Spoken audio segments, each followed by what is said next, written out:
Finish ಆಗಿ next ರೌಂಡಿಗೆ ನಾವು ಅಂದ್ರೆ ಇದರಲ್ಲಿ ಯಾವುದು ಆಂಬಿಗ್ಯೂಟಿ ಇರಲ್ಲ. ಈಗೇನಾಗ್ತಿತ್ತು, ತುಂಬಾ ಕಾಲೇಜುಗಳು ಫಸ್ಟ್ ಕಾಲೇಜಸ್ ರೀಕನ್ಸಿಲೇಷನ್ ಮಾಡುವಂಥದ್ದೇ ನಮ್ಮ ಆಫೀಸಿನ ದೊಡ್ಡ ಟಾಸ್ಕ್ ಆಗ್ತಿತ್ತು. ಒಂದು ವಾರ ಆಗ್ತಿತ್ತು, ನೆಕ್ಸ್ಟ್ ರೌಂಡ್ ಶುರು ಮಾಡೋದು ನಮಗೆ ತುಂಬಾ ತೊಂದರೆ ಆಗ್ತಿತ್ತು.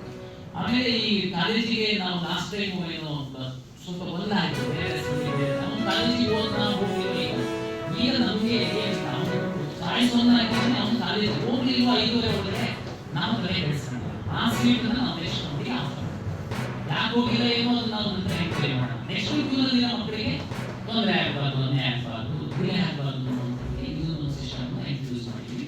ಆ ಮೊಬೈಲ್ ಹಾಕಿದವರು ಹೇಳ್ತಾ ಇರೋ ಥರ ಈ ಕಾಲೇಜಿಗೆ ಹೋದಂಥ ಸಂದರ್ಭದಲ್ಲಿ ಅಡ್ಮಿಷನ್ ಆಯ್ತು, ನಾವು ಕೆಎಯಿಂದ ಸರ್ಕಾರ ಫೀಸ್ ಹೆಚ್ಚು ಫೀಸ್ ಕೇಳಿದ್ರು, ಬೇರೆ ಇನ್ನೇನೋ ಹುಡುಗರಿಗೆ ಸಮಸ್ಯೆ ಆಯಿತು.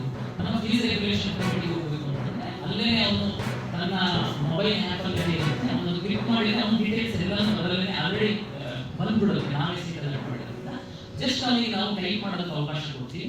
ಏನು ಕಂಪ್ಲೇಂಟು, ಏನು ಡಿಮ್ಯಾಂಡ್ ಮಾಡ್ತೀವಿ ಅದನ್ನು ನಾವು ಈ ಫೀಸ್ ರೆಗ್ಯುಲೇಷನ್ ಕಮಿಟಿಯವರಿಗೆ ಪಾಸ್ ಮಾಡ್ತೀವಿ. ಅವ್ರು ನೆಕ್ಸ್ಟ್ ಫರ್ದರ್ ರೆಗ್ಯುಲೇಷನ್ ಇದು ನಾವು ಮೊಬೈಲ್ ಆ್ಯಪಲ್ಲಿ ಇನ್ನೂ ಇಂಪ್ರೂವ್ ಇನ್ಸ್ಟಾಲೇಷನ್ ಮಾಡೋದಕ್ಕೆ ಸಾಕಷ್ಟು ಅವಕಾಶಗಳಿದ್ದಾರೆ.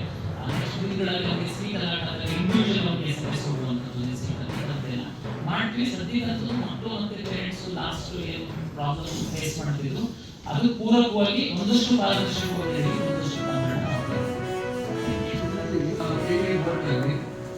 ಅಕಸ್ಮಾತ್